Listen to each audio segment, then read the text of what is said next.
Muy buenas noches a todos.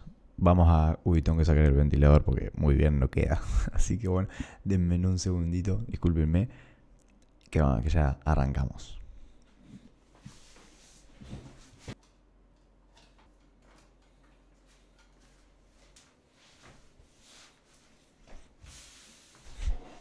Vamos a continuar con el foco puesto en seguir estudiando a Pierpaolo Barbieri.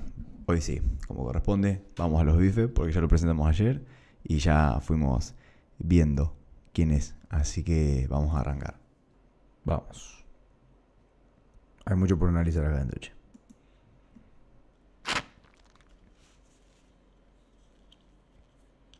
Entonces, ese 20% de México que tiene tarjeta de crédito es el mismo 20% que siempre tuvo tarjeta de crédito. Para poder expandir de eso, tenemos que crear data y esa data informa nuestros modelos que nos permiten hacer de la inclusión financiera el crecimiento hacia el crédito.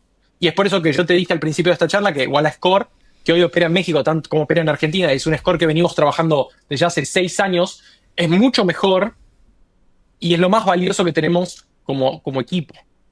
¿Por qué? Porque puedes construir un banco, pero los años y los años de refinamiento de los modelos crediticios para saber por qué le prestas a Enzo, pero no le prestas a Pierre, crea el verdadero valor a largo plazo, que es poder sumar a esa gente y darle un incentivo para que entre a la digitalización, para que pueda ahorrar, para que pueda invertir y pueda tener un mundo de servicios financieros más accesibles, más rápido y más plural. Déjame hacer pushback. ¿Eso es suficiente para ganarle al cash? Yo creo que sí. Voy a hacer una referencia que a mí me gusta mucho. Cuando yo escribí un libro sobre la Guerra Civil Española, que jamás pensaste que iba a hablar de la Guerra Civil Española hablando del cash en México, había libros en los años 60 que decían que había algo mal en España, que el ser español era incompatible con la democracia. Entonces, porque Francisco Franco era un dictador que se había logrado perpetuar en el poder por 30 años, el ser español no podía ser compatible con la democracia. Bueno, y un día Franco se murió, España cambió y hoy España es una de las mejores democracias del mundo y las más estables del mundo. Así que no hay nada culturalmente determinado en el mundo, y menos que México va a ser el único país del mundo donde va a seguir ganando el efectivo. Entonces el efectivo baja en Italia, baja en Alemania, baja en Argentina, baja en Brasil, baja en China, donde casi no existe, baja en Japón, que era la sociedad con más uso de efectivo del mundo, pero en México se va a quedar así para siempre. No, forget about it, it's not gonna happen. No va a pasar. Entonces, México también se va a digitalizar, solamente que por la historia, por la idiosincrasia, por las instituciones financieras y por las regulaciones, viene un poco más tarde que Brasil y que Argentina. Pero la digitalización es inevitable, así que yo pienso que hay pocas cosas que yo sé con certeza, pero yo sé que hoy hay más transacciones digitales en América Latina que ayer y va a haber mañana más que hoy. Y eso quiere decir más servicios, más crédito, más inversiones y una explosión de servicios y también de competencia, que está bueno. Poder competir con jugadores como Nubank o como Mercado Libre, para nosotros nos eleva, nos mejora, nos hace entrenar con los mejores. Y tal como en el deporte, eso es esencial para los negocios. Me contabas que, en tu opinión, los medios se enfocan demasiado en la competencia entre las fintechs, ¿no? Entre Nubank, Mercado Pago, Igualá, pero que en realidad, pues, quienes controlan el dinero hoy siguen siendo los bancos. Ahora, con esta aceleración ola que trae la inteligencia artificial, ¿cómo piensas que eso puede cambiar? ¿Y qué cosas estás viendo desde Igualá o haciendo desde Igualá que podrían mover esa balanza rápidamente? Ahora, mi pregunta es, si la plata, según lo que acabamos de escuchar, la siguen teniendo los bancos, ¿qué está pasando? ¿Que Mercado Pago está yendo hacia constituirse como banco y tantas otras empresas y fintechs buscando este híbrido? ¿Qué será lo que está dando vuelta? Bueno, primero que nada, digamos lo obvio. Para nosotros es un honor cuando nos comparan con Meli, la empresa más valiosa de toda América Latina, que tiene 26 años en el mercado, y con Nubank, que fue el IPO más exitoso de Brasil en, no sé, 30 años, y que está liderado por un gran amigo y un referente como David. O sea, para nosotros es un increíble honor. Son empresas 50 veces, 100 veces más grandes que nosotros. Está de bárbaro. La realidad es que... 3 emprendedores. Qué loco. 3 sueños. Un mismo problema. El caos. El gran enemigo no son los jugadores tradicionales, ni siquiera, es el efectivo. Es el uso del efectivo, que es inseguro, con el cual es imposible ahorrar, con el cual siempre sufre la inflación. Y como yo digo siempre, la inflación siempre le pega más a los que menos tienen. Entonces es además socialmente regresivo. Yo creo que esa es la realidad. Nosotros consideramos que el efectivo es nuestro principal competidor, los bancos tradicionales son nuestro segundo competidor y después el resto son otros que están digitalizando tal como nosotros. En algunas cosas colaboramos, en algunas cosas competimos, pero creo que todos avanzamos. Algo muy positivo para nuestra sociedad que es que haya menos exclusión financiera y que haya menos, o sea, jugadores que toman ventaja de los que menos tienen. Ahora, hablando de la inteligencia artificial, obviamente esto está cambiando la manera en cómo hacemos código. Nosotros anunciamos públicamente una alianza con OpenAI para poder hacer Customer Service, que viene siendo un éxito en Argentina. De hecho, lo que empezó siendo solamente el 15% de las consultas, hoy ya es más del 40% de las consultas. Eso libera el tiempo de los agentes, que tenemos más de 350 en staff, para lidiar con las cosas más personales, más problemáticas, más difíciles y más emocionales. Por ejemplo, si te han robado, que necesitas ayuda para pedir una nueva tarjeta para poder parar los débitos de la otra. Esas cosas las seguimos creyendo y yo sigo creyendo que eso lo va a tener que lidiar un humano, pero el AI permite darle herramientas a ese humano para ser más eficiente, para ser más rápido, para no tener que lidiar con muchas consultas al mismo tiempo. Creo que eso cambia la experiencia de atención al cliente radicalmente. Y por supuesto los jugadores digitales, no necesito decírtelo a ti, van a ser mucho más rápidos en implementar toda esa información y toda esa nueva data de lo que son los tradicionales, y ni que hablar del efectivo, porque el efectivo nunca va a implementar AI. Entonces, eso es una cosa. Después, obviamente, en el código nosotros pensamos que codear con AI te permite hacer entre 20 y 30% más efectivo como de desarrollador. Y si tú tienes a alguien bueno que es 25% más efectivo y alguien excelente que es 25% más efectivo, la diferencia entre ambos se expande con el enhancement de la AI. Yo le digo siempre a mi equipo, yo uso AI, tú tienes que usarlo porque si no, el que está al lado tuyo lo va a usar y te va a ganar. Entonces es un arma que tienes que poder usar, tal como cuando alguien podía pensar que empezamos a usar la internet para poder trabajar, nos hacían más rápidos, más eficientes y mucho mejores a la hora de investigar un tema. Entonces yo creo que es como todo, es un proceso de adaptación y de adopción. Creo que los challengers como nosotros o como Mercado Libre van a ser mucho más rápidos en implementar esto que los jugadores tradicionales, y eso nos da una ventaja inherente en un mundo donde mi gran preocupación de todos los días es de dónde saco más desarrolladores para hacer más cosas. Uno de los primeros desarrolladores de Ualá, que todavía sigue siendo una parte fundamental de nuestro equipo de ingeniería y es uno de los grandes líderes que tenemos, siempre me dijo a mí, el día que tengamos más desarrolladores que ideas, tendremos el problema más grande de cualquier organización de tech, que es, se nos acabaron las ideas. Bueno, en nuestro caso tenemos demasiadas cosas, nuestro roadmap es literalmente infinito y las peleas más grandes en Ualá es qué ponemos en este Q y qué va al próximo Q. Entonces, si AI nos ayuda a hacer más cosas, estoy absolutamente seguro, no tengo pruebas, pero tampoco tengo dudas, que lo vamos a implementar mucho, mucho más rápido que cualquier... Es maravilloso eso que acaba de decir recién, mira. Más rápidos en implementar esto que los jugadores tradicionales. Y eso nos da una ventaja inherente en un mundo donde mi gran preocupación de todos los días es de dónde saco más desarrolladores para hacer más cosas. Uno de los primeros desarrolladores de Ualá, que todavía sigue siendo una parte fundamental de nuestro equipo de ingeniería y es uno de los grandes líderes que tenemos, siempre me dijo a mí, el día que tengamos más desarrolladores que ideas, tendremos el problema más grande de cualquier organización de...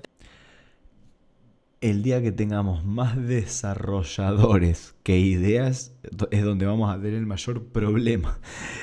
Eso también lo dijo hablando de La Plata en otra entrevista que después vamos a ver.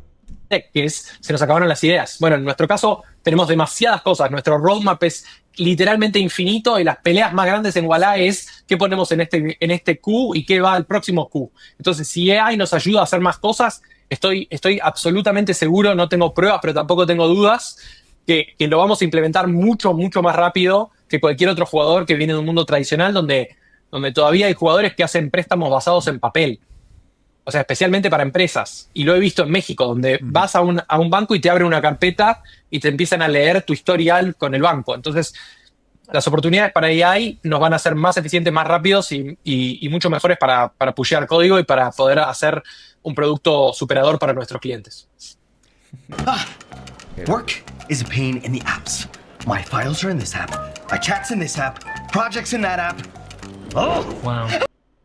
Siempre recuerdo escuchar a David Vélez de Nubank en uno de mis podcasts favoritos, Invest Like the Best, describir la diferencia estructural que hay entre bancos y fintechs por temas de cultura, mentalidad, jerarquía, más allá de la tecnología propiamente dicha. Y como dices, pues las fintechs ya se mueven más rápido que los bancos. ¿Crees que la IA va a hacer que esta brecha sea irreversible? ¿Como que ya es tarde para los bancos? No, yo no diría eso. Son algunas de las empresas más grandes de nuestra región y son muy buenos en su negocio y lo han hecho por muchas décadas. Entonces, ¿quién sería yo con 7 años en el mercado para decir que alguien que tiene 100 años en el mercado ha tenido una desventaja irreversible? O sea, eso sería un pecar de arrogancia y creo que la humildad es un gran principio que tenemos dentro de la empresa porque recién arrancamos nosotros. Lo que sí te voy a decir es que estoy de acuerdo con David. Atentamente un unicornio. Que hay una diferencia cultural, pero creo que ser banco y ser regulado no es mala palabra. Y voy a decir algo en inglés y después lo voy a traducir, pero es un principio que yo traigo desde que empezamos, que es banking cannot be won by a non-bank. No puedes ganar la banca sin ser banco. Porque ningún regulador en todo el mundo te permitiría ser el banco más importante de un país, que es lo que yo aspiro a ser. Quiero ser el banco más grande de Argentina, más grande de México, más grande de Colombia, sin ser banco, porque te diría, no te puedo dar el control de un sistema financiero donde si tienes un problema en tu hoja de balance, vamos a tener un problema en toda la economía sin que estés regulado como banco. Entonces, creo que vivimos en un sistema tecnológico donde, por ciertas experiencias de los últimos 15 años, mucha gente piensa que es un pecado estar regulado. ¿Por qué? Porque Travis de Uber y de alguna manera Mark de Meta dijeron, no, hay que moverse rápido, hay que romper cosas y si estás regulado eres lento. Yo creo que eso ha cambiado y es por eso que Revolut fue a buscar su licencia bancaria en el Reino Unido y David aplicó por una licencia bancaria en México y yo me compré un banco en México y hay otros que están siguiendo el camino. Como yo me compro, no sé, iba a decir un par de zapatillas, pero ni siquiera. De entender que si quieren ser los líderes en el segmento de la banca, no pueden no ser banco. Entonces, ahí hay que aprender a operar y creo que nosotros trabajamos mucho culturalmente en cuando nacimos como banco, como en Colombia, o como adquirimos un banco como en México, entender que regularmente uno tiene que trabajar en la cultura para que no te sea una desventaja, de hecho. De hecho, nosotros internamente pensamos que puede ser una ventaja porque tú tienes que prepagar la transición. Si la transición está dada y la tienes que hacer en un momento, yo prefiero hacerla con 300.000 usuarios, que es lo que tuve que hacer en México, que hacerla con 15 millones de usuarios. No. ¿Por qué? Porque tienes que rehacer todas las cuentas, hacer el KYC, hacer el money laundering, cumplir con las regulaciones internacionales antilavado de dinero, etcétera, etcétera, etcétera, y cumplir con el regulador. Entonces, déjame decirte que fue mucho más fácil hacerse banco con 300.000 clientes en México de lo que fue hacerse banco en Argentina con 7 millones. Claro. Entonces, si es un dado que lo tengo que hacer, prefiero hacerlo lo antes posible. Dando vuelta al tablero, ¿qué harías si estuvieras en los zapatos del CEO de un banco tradicional frente a esta ola de disrupción?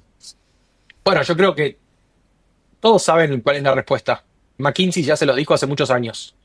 El tema es cómo implementar las recomendaciones. Creo que el futuro de los servicios financieros es 100% digital. Me he hasta peleado con Jamie Dimon, que debe ser el mejor banquero del mundo, porque él dice que ciertas sucursales son necesarias especialmente para ciertos negocios como el de invertir.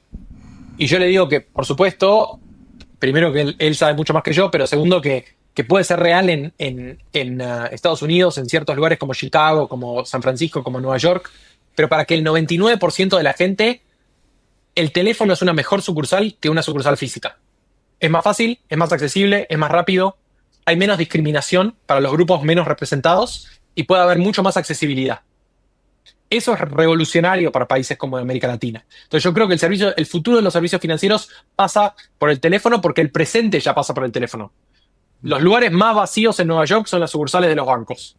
Entonces yo creo que hay que cerrar sucursales, hay que apostar por producto digital y por producto inclusivo. Cuando yo lancé, un gran banquero argentino dijo, a ti solo te van a usar los pobres y los chicos, como los jóvenes. Y lo quiso decir como un insulto. Pero yo al escucharlo no lo tomé como un insulto, yo lo tomé como algo espectacular. ¿Por qué? Porque en nuestras sociedades hay mucho más jóvenes y hay mucho más pobres de lo que hay ricos. Entonces, en el mercado de la tecnología, tú tienes que hacer un producto universal y después puedes ir a dar un servicio mucho más premium. Tal como Apple puede hacer un teléfono de $400 para todo el mundo y después si tú quieres gastar $1.200 en un iPhone 16 Pro Max, lo puedes hacer. Pero la base es que cada vez más gente use el ecosistema de Apple para su telefonía. Entonces, la banca pasó a ser desde algo para pocos, como lo era en el siglo XV, cuando los banqueros le daban dinero a los reyes para ir a la guerra, a ser algo que es necesariamente universal. Y después, desde la universalidad, podemos crear mejores servicios para ciertas personas, pero siempre partiendo de la base de hacer un producto para todos. Y creo que eso es lo que los bancos, especialmente en América Latina, por muchas décadas no entendieron, hasta que ahora, por supuesto, creo que el ejemplo de Nubank en Brasil o el ejemplo de TOS en Corea, obviamente Tencent y Baba en China, nos han hecho ver a todos que la universalidad es esencial para crear un producto digital de excelencia. Antes de continuar el episodio, quiero pedirte un pequeño favor. La universalidad es un principio básico para hacer un producto de excelencia. El poder de las preguntas es fascinante. Solo el 21% de las personas que escuchan Startupeable están suscritos. Yo me comprometo a seguir mejorando la calidad de las entrevistas y seguir trayendo cada vez mejores invitados. Se me congeló la imagen.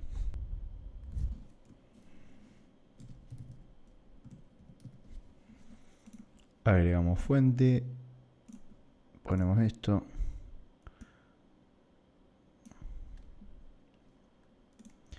Y tenemos Opera de nuevo. Ahora sí. Todos. Y creo que eso es lo que los bancos, hacer algo que es necesariamente universal. Y después, desde la universalidad, podemos crear mejores servicios para ciertas personas, pero siempre partiendo de la base de hacer un producto para todos. Y creo que eso es lo que los bancos, especialmente en América Latina, por muchas décadas no entendieron, hasta que ahora, por supuesto, creo que el ejemplo de Nubank en Brasil o el ejemplo de TOS en Corea, obviamente Tencent y Baba en China, nos han hecho ver a todos que la universalidad es esencial para crear un producto digital de excelencia. Antes de continuar el episodio, quiero pedirte un pequeño favor. Solo el 21% de las personas que escuchan Startupeable están suscritas a este canal. Si tú no lo estás, por favor, ayúdame dándole clic en suscribirte. Con solo un clic nos ayudas a crecer mucho más de lo que te imaginas. A cambio, yo me comprometo a seguir mejorando la calidad de las entrevistas y seguir trayendo cada vez mejores invitados, como los líderes. Que me disculpe este querido muñeco, pero me da... O sea, la verdad que detesto cuando dicen esas cosas, porque, o sea, hermano, estás entrevistando a los grandes. Entonces, es como que no podés decir, voy a traer a cada vez invitados mejores. O sea, es como que le está faltando el respeto a los que ya entrevistaste de alguna manera, ¿me entendés? No coincido.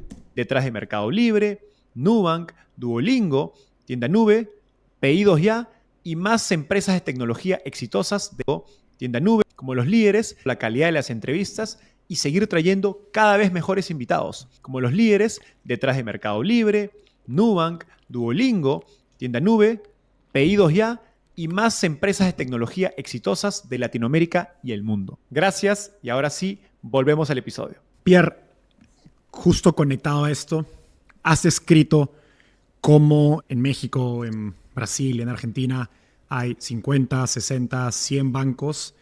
Y creo que si haces doble clic, en verdad son 4 o 5, 10 bancos a lo mucho quienes controlan la mayoría del share, ¿no? de la participación de mercado. E históricamente ese poder no ha sido solo financiero, no ha sido político, influencia, y sobre todo ha estado en las manos de ciertos grupos empresariales, muchas veces familiares. Entonces, un mundo o una Latinoamérica con más bancos va más allá de solo el acceso a crédito, pagos. ¿Cómo crees que se vería Latinoamérica si es que tuvieras, no sé, 10, 20, 30, 50, 100 bancos que de verdad compiten en cada país? Voy a hablar de uno de mis héroes intelectuales. Alexander Hamilton, creo que fue el primer secretario del Tesoro. Héroes intelectuales, me encantó el término. Y qué polenta suena, ¿no? Los Estados Unidos, y además fue uno de los grandes mentes detrás de la Revolución Americana, que por supuesto creó o sea, revivieron el concepto de la república que no se usaba en 17 siglos para hacer un increíble estado como Estados Unidos. Hamilton se peleó muchas veces con otros padres fundadores. Su gran debate con Jefferson pasaba por todos los temas. Pero básicamente, uno de los únicos debates que Hamilton perdió, hay mucha más historiografía de esto, pero como fan de Hamilton voy a decir que uno de los pocos debates que perdió fue el de la banca. ¿Por qué? Porque Hamilton creía en pocos bancos centrados en Nueva York y Jefferson creía que para poder potenciar el desarrollo de los Estados Unidos tenías que tener bancos en cada lugar. ¿Por qué? Porque tenía un muy buen argumento. ¿Quién le va a dar servicios financieros a Carolina del Norte cuando tú puedes ir a Nueva York? Entonces solo los bancos van a estar en Nueva York y todo el desarrollo va a estar en New York y todos los edificios van a estar en New York y todos los préstamos van a estar en New York y nadie va a ir a Virginia, nadie va a ir al sur. Ese es un gran debate y por eso el concepto del banco de la comunidad le ganó a los bancos nacionales de Hamilton. En América Latina tenemos el problema de que nosotros tenemos pocas licencias, poca competencia, poca innovación, pero grandes beneficios para los bancos que existen. Entonces yo creo que un sistema más jeffersoniano, de más bancos, de más opciones, le gana al usuario, gana el gobierno porque hay menos concentración, gana la innovación porque cada persona puede decidir entre 10 y no entre 2. Cuando hay un monopolio o un duopolio es muy bueno para el monopolio, pero el monopolio extrae rentas, no tiene un incentivo a innovar. Por eso siempre debato con Peter Thiel de este punto de que desde la perspectiva del Founders Fund, el monopolio es muy bueno, pero desde la perspectiva social, el monopolio es malo. Es por eso que OpenAI logró con mucha menos data lo que Google todavía no ha logrado con Gemini. Entonces, la competencia eleva, y en este sentido creo que una América Latina con más bancos, más competencia, más opciones, es increíble. Yo me levanto todos los días y le agradezco a Dios tener la posibilidad de competir con David Vélez, que es mejor que yo, o con Marcos Galperín, que es mucho mejor que yo. Pero eso nos da un norte. O sea, somos conscientes de lo maravilloso que es lo que acaba de decir este tipo, ¿no? Y nos da una posibilidad de crear que si fuéramos el único jugador no tendríamos la misma motivación, porque yo quiero ganarle a mis referentes. Y solo así podemos crear un mejor sistema para todos, donde si tú quieres elegir el producto morado, puedes elegir el producto morado, pero si quieres venir al azul de Wallah, vienes al azul de Wallah. Entonces, eso crea una mejor sociedad donde además creo que devuelve el poder al consumidor. Con YouTube Premium, disfruta de videos sin anuncios y de la app de YouTube Music. Yo creo que los bancos mexicanos del futuro no van a poder ofrecerle a sus clientes cero. ¿Por qué? Porque existimos algunos jugadores que dicen, yo tengo el banco, tengo el ecosistema, tengo la portabilidad de nómina, tengo el acceso a crédito y una tarjeta de crédito que es realmente gratuita, pero te doy un beneficio en tu cuenta. Y eso de a poco va corriendo la bola. Todo este contexto Cuchao. me sirve perfecto para hacer doble clic en algo que es particular tuyo, que es pensar como historiador, ¿no? Muchas de las cosas que me has respondido hoy vienen desde un ángulo de historiador, que es diferente pues, a la forma creo que la mayoría de emprendedores suele pensar, ¿no? Más desde el ángulo de números, modelos de negocio, estrategia. Y parece que pues, esa cabeza de historiador te da una ventaja o al menos una forma distinta de ver las cosas. ¿En qué sientes que tu forma de pensar es más diferente de la de otros emprendedores que quizás admiras? Yo creo que todos los problemas son básicamente históricos y creo que entender la historia te permite aprender a pensar, aprender a juzgar argumentos. En el centro de la historia y de la filosofía de la historia está el concepto de la contingencia. El concepto de la contingencia es tratar de juzgar a los actores por las decisiones tomadas en el momento que toman la decisión. Porque tú sabes cómo termina la película, tú sabes si a Napoleón le va bien en Rusia o le va mal. Spoiler, le va mal. Esas cosas las puedes saber tú como historiador, pero para juzgar a la decisión y juzgar las decisiones que tomamos dentro de los negocios también.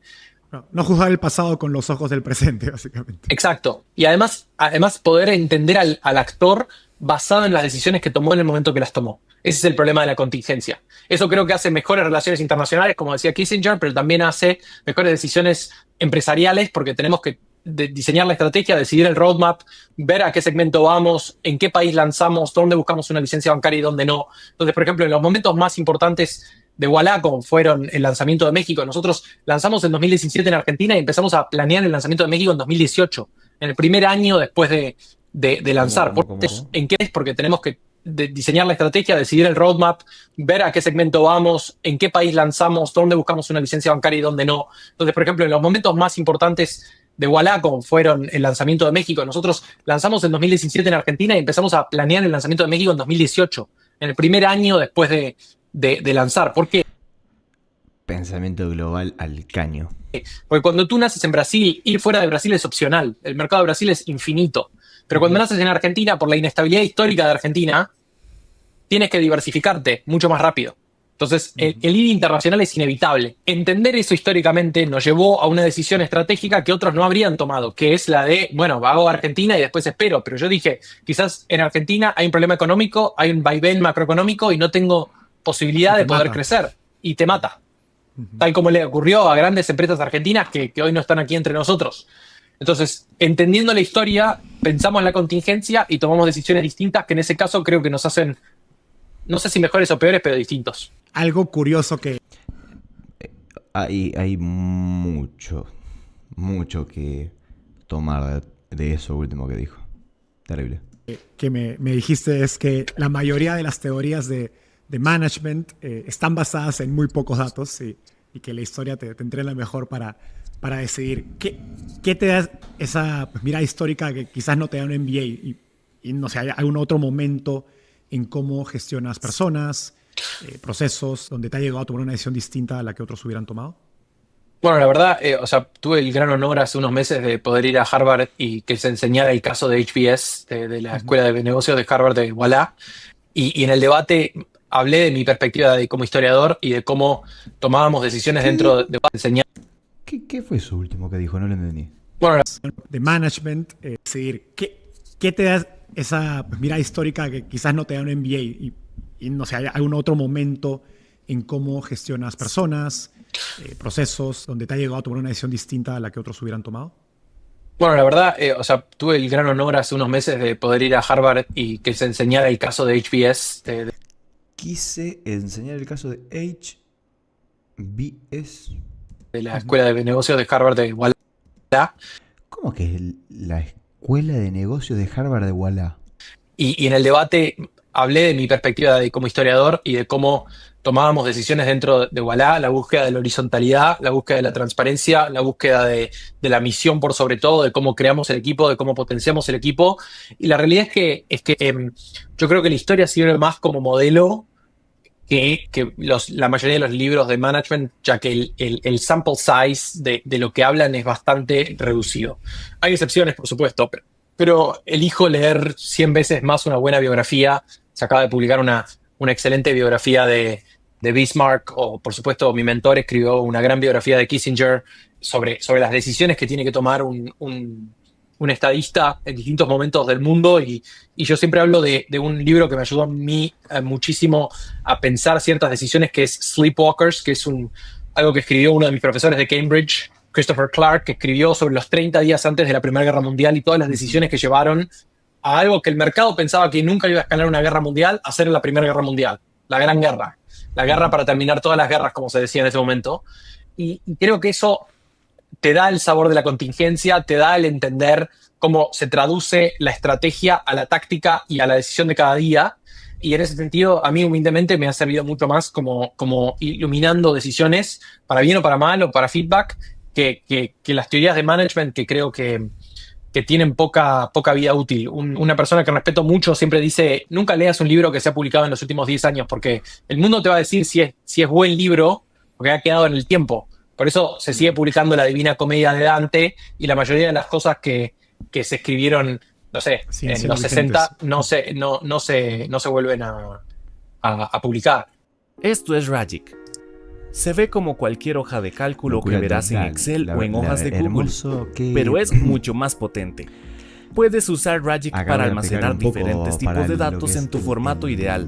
Entonces creo que mucho... O para el análisis o el transmitir algo de lo que acabo de decir, porque peco en lo que es a nivel contenido histórico, evidentemente no tengo mucho para agregar, pero sí puedo decir humildemente qué hermoso que es escuchar a alguien tan culto, que cada frase te enseña. O sea, me vuelve loco. Las teorías de management son como la dieta de este año, que está popular, pero tu CIDE nunca pasa de moda. A nivel práctico, ¿cómo le enseñas o recomiendas usar este modelo mental a alguien de tu equipo?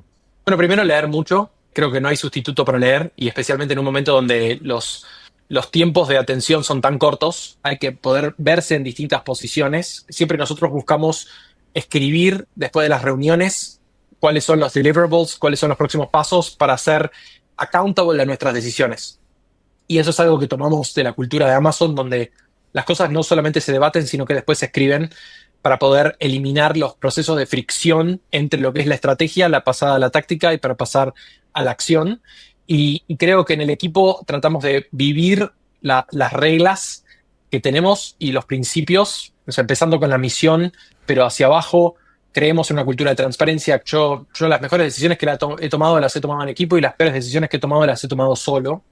Entonces, creo que en ese sentido tener un management team donde uno pueda mostrarse vulnerable y poder tener una charla honesta de hacia dónde va el negocio, con lo bueno y con lo malo, siempre ayuda.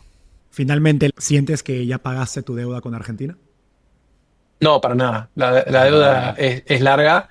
Argentina me vio nacer, me vio crecer, me vio lograr hitos personales y también profesionales que nunca había soñado. O sea, yo no puedo creer todavía que empecé Ualá teniendo 29 años, hoy a los 37 años puedo ser CEO de una empresa que, en la edad teniendo 29 años, hoy a los 37 años puedo ser CEO de una empresa en la que confía más del 20% de la población.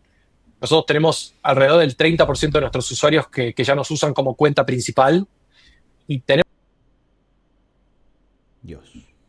un camino a ser el banco más grande de la Argentina. O sea, el banco más grande de la Argentina en términos de cuentas de usuarios va a ser Ualá. Es una cuestión de tiempo. Es algo que realmente no puedo creer. Y por ende, yo creo que cuando uno tiene tantas posibilidades de un lugar, tiene tantos beneficios y tantas bendiciones por haber nacido en ese lugar y haber creado en ese lugar, se crea una deuda moral con ese lugar. Y a pesar de pasar tiempo en México, de vivir en México unos meses, yo resido en Argentina, tributo en Argentina, creo en Argentina y vivo en Argentina porque creo en mi país y además porque creo que, y lo he escrito públicamente, yo creo que el siglo XXI está hecho para América Latina y que dentro de esa América Latina, Argentina tiene la posibilidad de tener energía, agro, minería, turismo y de poder ser un centro de desarrollo de software para toda la región. Entonces, yo creo en la integración de América Latina. De hecho, iba a escribir un segundo libro que empecé a escribir, pero nunca terminé por el crecimiento de Ualá, que era sobre la integración de América Latina. Creo que tenemos que hacer más para integrar a América Latina. Pero bueno, mi deuda con Argentina es la deuda de alguien que nació ahí, que vive ahí, que cree en ese país.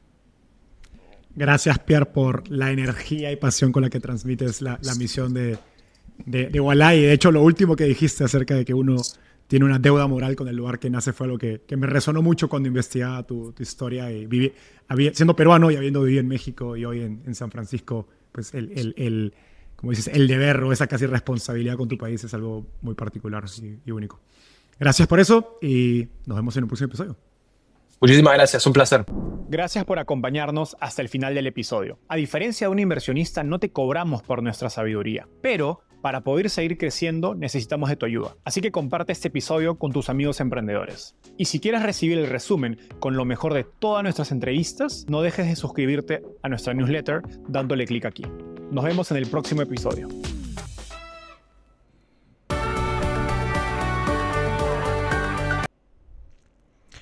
Me encantaría que veamos la última entrevista que por el momento, hasta que hagamos... esperen que voy a buscar esto. Dame un segundito.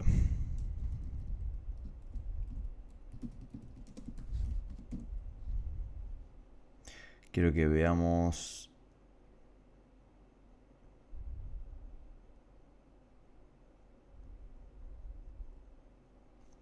esta entrevista.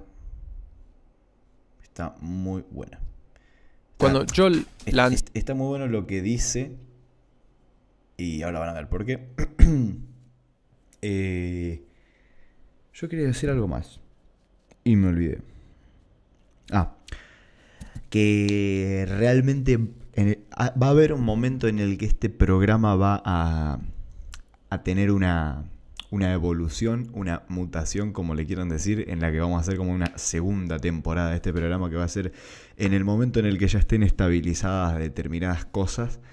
En esa segunda temporada vamos a repasar a todos los que repasemos en esta temporada, porque la calidad, hasta realmente yo como la persona que esté analizando estas personas, estas personalidades, estos grandes fundadores y profesionales, es como que carezco de la calidad, creo todavía, para poder hacer una reseña o una reacción, digamos, a la altura de esta gente, realmente. Así que, bueno, en el momento en el que todo vaya mejorando, vamos a hacer una segunda temporada y vamos a repasarlos a todos. Cuando yo lancé Ualá, incluso antes, todo el mundo localmente me criticó, me decían que era imposible, me decían que nunca íbamos a poder lograr ni el tamaño, ni hacerlo un buen negocio, ni hacerlo rentable, ni ir internacional. A mí me potencia, me da energía y me ayuda a la escalada cuando alguien me dice que no puedo. Levantar una ronda ahora es completamente un universo distinto a la primera. Nosotros levantamos 360 millones de dólares hace un mes y te juro que no tiene la misma adrenalina que levantar el primer millón. Hay una frase muy famosa de un gran profesor de Harvard que decía: hay 4 tipos de países en el mundo: los desarrollados, las vías de desarrollo, Japón, que sin tener nada tiene todo, y Argentina, que teniendo todo no tiene nada. Entonces estaba siempre ese chiste de la macroeconomía desordenada, y obviamente eso te duele. Yo siempre digo que Ualá fue mi ticket de vuelta, porque yo quería volver a mi país. Stop taking meeting notes and let ClickUp AI Note Taker do it for you. It allows you to focus on your meetings. Bienvenidos amigos a La Escalada. Hoy subimos la montaña con Pierpaolo Barbieri. La subida a esta montaña se compone de 3 partes: el camino, el precipicio y la cima. Bueno, es una historia muy larga para ir abarcando, pero arranquemos por el principio. ¿Cómo era tu casa? Bueno, yo crecí en Caballito, con mi papá, mi mamá y mi abuela, que vivía con nosotros. Mi papá vino en los 60 de Italia. Mi mamá es hija de italianos, nació acá, pero hija de italianos. Y fui hijo único, me tuvieron más tarde en la vida. Mi mamá trabajó toda la vida y estuvo en medios de comunicación, de hecho, haciendo finanzas para medios de comunicación. Y creo que o decidieron tarde o intentaron tarde o pudieron tarde, pero decidieron tenerme más tarde, entonces soy hijo único. Y bueno, esa fue mi casa. La verdad que ¿Tu crecí. papá qué hacía? Trabajaba en inversiones y en bienes raíces. Bien. Sin necesaria indagar tanto, familia clase media. Sí. La verdad que fui un muy buen colegio, fui a la Escuela Argentina Modelo, muy orgulloso de eso. Pero obviamente, como a todas las familias, a nosotros nos pegó mucho 2001. Bien. Creo que es una crisis fundacional no solo para mi generación, sino para mi vida personal. Y por supuesto, los años después del 2001, con el default y la crisis financiera que siguió, le pegó financieramente muchísimo a mi familia. Y es así que cuando tuve que ir a la universidad me gané una beca para estudiar en Harvard, porque si no, no lo hubiera podido pagar. Está bien que obviamente lo que cuesta Harvard no es para una familia de clase media, no. Te vaya bien o te vaya mal. Pero digamos que 2002, 2003, 2004 fueron años muy difíciles, tanto para mi familia como socialmente, creo, para toda la Argentina. Ahí va. ¿Vos qué querías hacer de chico? Bueno, la verdad que lo hablé mucho. La otra vez hablaba con mis padres que mi mamá es contadora, sí, y trabajó siempre en finanzas, y yo siempre pensé que iba a estar lejos de las finanzas.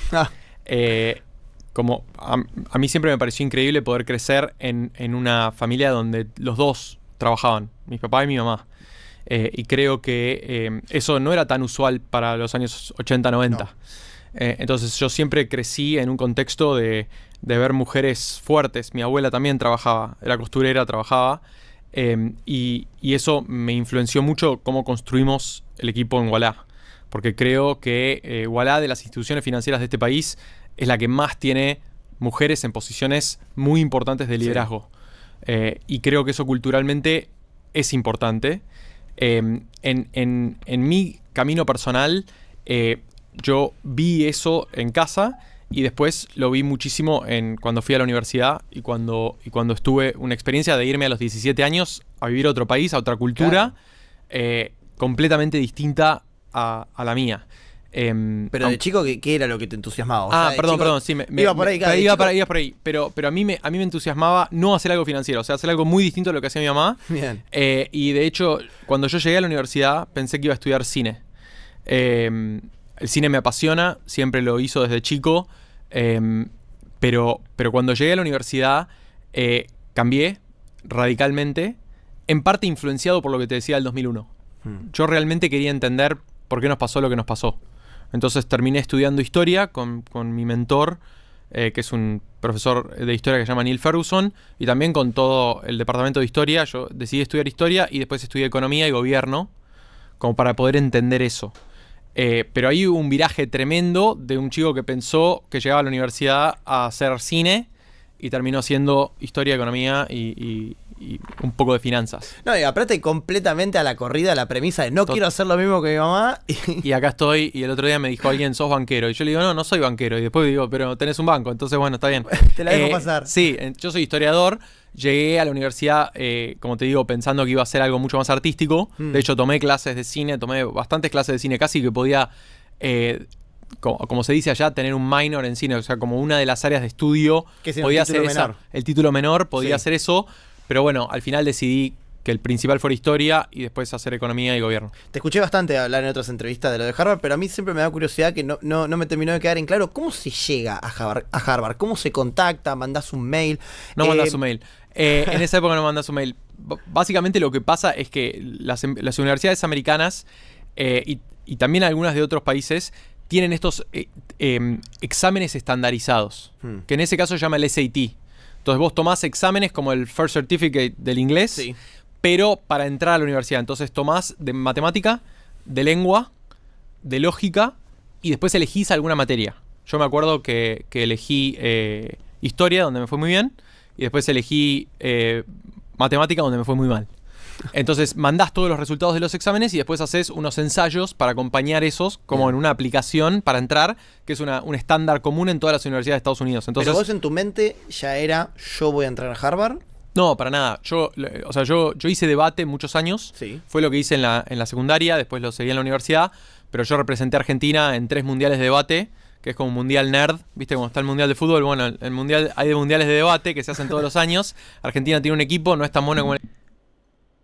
O sea, detalle no menor, hermano. Detalle no menor. El tipo llegó, ¿cuánto estamos hablando? A los 16, 17 años a hacer lo que sea, pero calibre mundial. Qué loco. El equipo de fútbol o el de rugby, pero es bastante bueno. Y en esos años me fue muy bien siendo parte del equipo argentino 3 años. Fuimos a 3 mundiales en Perú, en Alemania y en Canadá.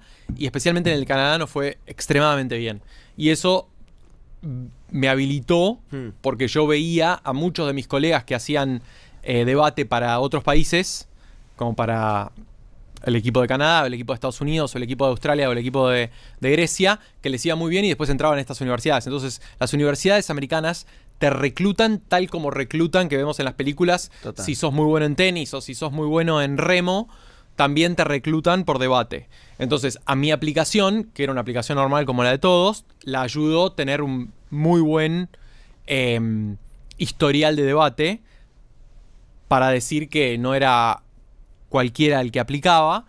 Y de hecho, hacía muchos años que no entraba un argentino a esta universidad en particular. El año que entré yo entramos 2. Después de mí entró otro chico también que hacía matemática, que seguro que a él le fue muy bien en ese examen de matemática, en que a mí me fue muy mal. Pero eso me dio como una ayuda especial en la aplicación. Y después aplicás normalmente a una universidad que es tu favorita. Podés aplicar como unos meses antes y esa te dice antes si entraste o no. Y vos fuiste por todo. Harvard. 3 emprendedores, 3 sueños, un mismo problema, el caos. Yo fui por todo y de hecho solo apliqué a Harvard, porque como podías elegir a una sola, yo apliqué a Harvard y dije, y me acuerdo todavía la promesa que le hice a la persona que me entrevistó, que después se convirtió en un gran amigo y un gran mentor, Francis, le dije, si entro, no aplico nada más. O sea, voy por la mejor, pero si entro, prometo que no mando la aplicación ni a Yale, ni a Georgetown, ni a Stanford, ni a Columbia. ¿Había plan B? No. Entonces, si me dicen que sí voy, y después si no, busco un plan B. Pero listo. Aposté por el pleno en el sentido de que yo creo que la palabra es más importante que cualquier contrato. Y yo había prometido que si entraba a Harvard, iba a Harvard. Y no era que iba a negociar con qué universidad me daba una mejor oferta. Bien. Yo iba a donde yo quería, era mi sueño ir ahí. La verdad que fue un gran momento ese día de entrar. O sea, me acuerdo todavía, fue el 14 de diciembre de 2004, 7:30 de la tarde, me llega un mail y me acuerdo que estaba solo mi mamá en casa y abrí el mail y me cambió la vida. A lo largo de esta entrevista quiero que nos vayamos acercando un poco al pensamiento de se me ocurrió voilà. Por ahora no estábamos en momentos se me ocurrió voilà. Por ahora tenemos 17 años. Por ahora estábamos manija, me voy a ir a Harvard. Estábamos en caballito yendo a... ¿Cuánto estaba la carrera, sabes? $55.000 por año solamente la carrera. Claro. Y a eso le tenés que sumar todos los costos de Vida. comida, salud, viajes, materiales de estudio, la vida en general. ¿Tuviste compañeros muy grosos? Sí. Algunos que ya en ese momento, no sé, alguno hoy en día que... O sea, yo tengo muchísimo. Tengo entendido que hoy sale algo así como $167.000 el año escolar. Compañeros extremadamente de grosos. Mark Zuckerberg era 4 años más grande que yo. Después, 3 años más grande que yo era el cofundador de Facebook, Eduardo Sabarin. Sí. Después estaba en 2 años más grande que yo, Jared Kushner, Sí. que fue Special Advisor al presidente Trump. 1 año más grande que yo, Josh Kushner, que empezó Thrive, que es una de las empresas de Venture Capital más grandes del mundo. Y después había desde increíbles autoras muy buenas a académicos muy buenos. Uno de mis mejores amigos, Lev Menand, hoy es profesor de Columbia a los 37 años de leyes. Un capo. Un genio. Y, o sea, hay gente muy, muy, muy grosa. ¿Y tu chispa emprendedora todavía en ese momento? No, cero. De ni hecho, garrafa a mí tenía abajo. a mí me hubieran votado como el último que iba a emprender. Porque yo era historiador, trabajaba de eso, me interesaba las finanzas y la economía. Como te digo, yo siempre quise entender el 2001, pero hice mi tesis y escribí un libro que siempre digo que no leyó nadie, sobre la Guerra Civil Española, o sea, sobre las finanzas de la Guerra Civil Española. Y era como que en mi círculo era el que menos iba a emprender. A lo largo de lo que fui aprendiendo en estas entrevistas... O sea, para darte una idea de lo loco, el debate sobre mí era si va a ser historiador y académico o va a ser algo más financiero en los mercados, pero lejísimos de emprender. A lo largo de todas las entrevistas que estoy, aprendo, charlo, he charlado con emprendedores de distintos perfiles, de personas humildes que agarraron una fábrica. Hace poco, estuvieron acá los chicos de Atalaya que hicieron un legado. A la hora de emprender hay como... se puede decir como 2 variables. O viste un negocio o viste una necesidad. ¿A vos qué fue lo que te fue pasando para despertar esa chispa? No, yo claramente vi una necesidad. A mí me enojaba siempre el hecho de que Argentina tuviera el 50% de la población fuera del sistema financiero. Y eso parece una tontería. ¿Por qué te focalizás en eso? Claro. Pero cuando pasó el 2001, a mi abuela le fueron a ofrecer un plazo fijo que rendía el 17%. Y era completamente insostenible. Y ella estaba dentro del sistema bancario y como tantos otros argentinos, se le quedaron con parte de los ahorros. Y después, yo siempre pensé que no solo eso era injusto, sino que además era injusto la idea de que había un 50% de la población y más del 50% de la población, en el caso de las mujeres, que estaban completamente fuera del sistema. Después pasamos 20 años con mucha inflación, o 15 años con mucha inflación. Cuando alguien no tiene acceso al sistema financiero, no se puede proteger ante la inflación. No puede ahorrar, no puede aprender a invertir, no puede tener acceso al crédito. Y sin acceso al crédito, los ricos son siempre ricos y los pobres son siempre pobres. No hay movilidad social. Porque si yo puedo tener un crédito para poder hacer un emprendimiento, tengo la posibilidad de progresar.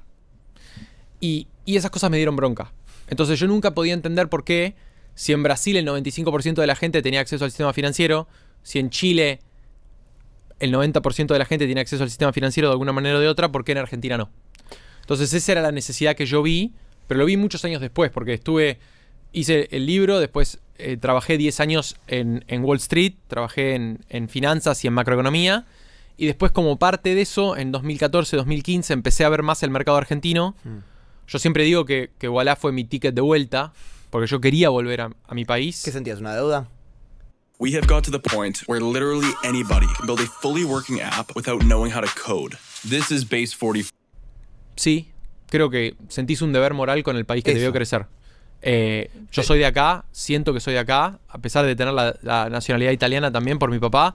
Yo me siento argentino y por supuesto hay una deuda moral en el sentido de que yo tuve la posibilidad de ir a un lugar como Harvard y el 99.9% de mis compatriotas no. Entonces yo sí creo que hay un deber con el lugar de donde sos, especialmente si vos tenés oportunidades que otros no tuvieron.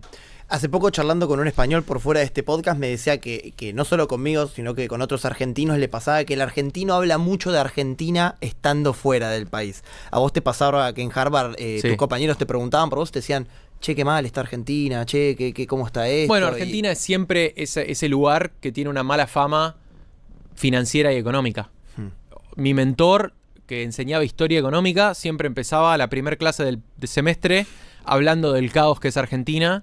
Hay una frase muy famosa de un gran profesor de Harvard que decía, hay 4 tipos de países en el mundo, los desarrollados, las vías de desarrollo, Japón, que sin tener nada tiene todo, y Argentina, que teniendo todo no tiene nada. Entonces, estaba siempre ese chiste de la macroeconomía desordenada. Y obviamente eso te duele. Sí. También le duele a mis amigos. ¿Qué rol cumplías vos allá? Cuando te estás en esta charla. El de defender a Argentina. Lo defendés siempre porque es tu país. Sí, obvio. Y te duele cuando el otro lo critica.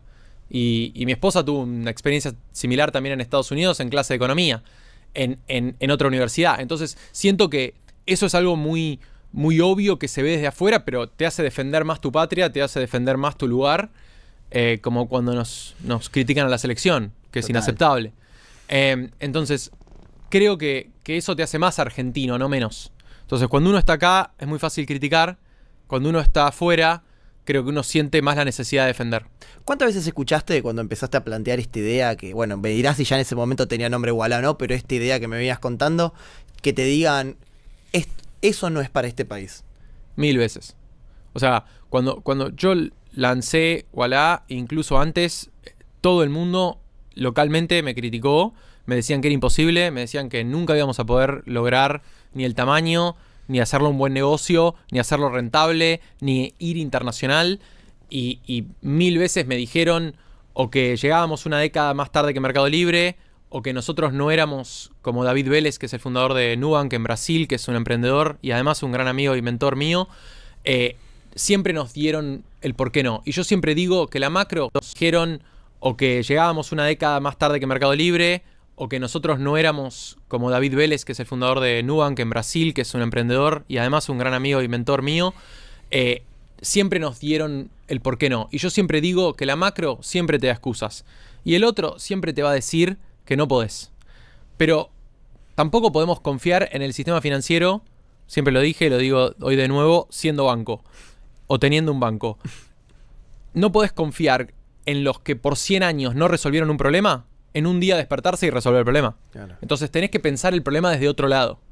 Y yo creo que se podía pensar el problema desde otro lado, dándole a todo el mundo una cuenta que fuera completamente gratis y que te permitiera acceder a todo el mundo financiero desde un solo lugar. O sea, que puedas ahorrar, que puedas invertir, que puedas crear un historial crediticio, que el día de mañana puedas tener métodos de pago internacionales, como hoy podemos usar la tarjeta en todo el mundo. Y un chico me escribió mi tarjeta de banco, y no voy a decir cuál es, así no lo tenés que blurb, pero decía, estoy en Japón y solo me anda la Ualá.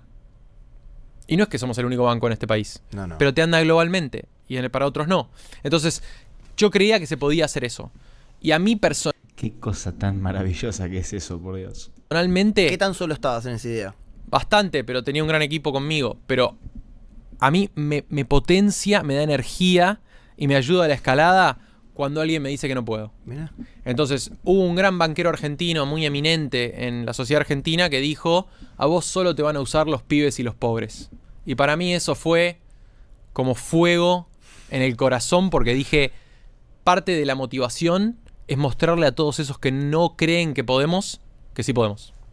Repasando un poco y estudiando también un poco tu perfil y preparando para esto, hubo una frase, no me acuerdo tanto.